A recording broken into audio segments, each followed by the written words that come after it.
If you are a fan of Formula One, you might have heard commentators and pundits using the terms rolling start and standing start. In this video, we will understand what these terms mean and how they apply to Formula One. Let's get started. Every F1 Grand Prix typically begins with a standing start. This procedure involves drivers stopping in their grid slots and waiting for the 5 red lights to go out to start the Grand Prix. A standing start is also often used to restart a Grand Prix after a red flag. A rolling start, in comparison, occurs when F1 drivers are following the safety car. When the safety car period has ended, the safety car will indicate it's returning to the pits by switching off its flashing lights.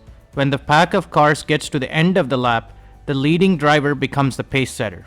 Once the safety car is off the circuit and has passed the safety car line in the pit entry, the race will go back into green flag conditions.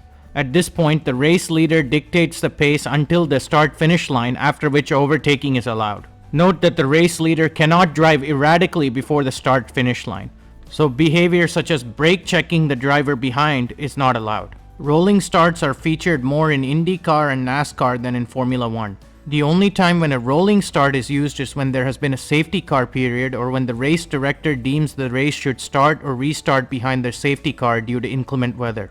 Now let's look at some of the challenges associated with standing starts and rolling starts. In a standing start, grip is usually the main concern since Formula One cars do not have traction control. To combat this, an F1 driver does a burnout at the beginning of their formation lap as they pull away. This process puts rubber on the area where their rear tires will be when the race starts. Having more rubber in this area will give the tires better traction at the start of the race. Drivers often also do a burnout towards the end of the formation lap to warm up their rear tires to get better traction. For the rolling start, the main challenge is predicting when the lead car will take off. If a driver is caught sleeping behind the wheel, he could be overtaken immediately upon crossing the start-finish line. Another challenge is being on the wrong tire. Often during a safety car, F1 drivers pit for new tires. A following car with newer tires is likely to overtake a leading car with older tires due to better traction. We saw a classic example of this at the 2022 Dutch Grand Prix when Max Verstappen overtook Lewis Hamilton with newer tires at the safety car restart. Hope this video helped you learn about the rolling start and the standing start in Formula One.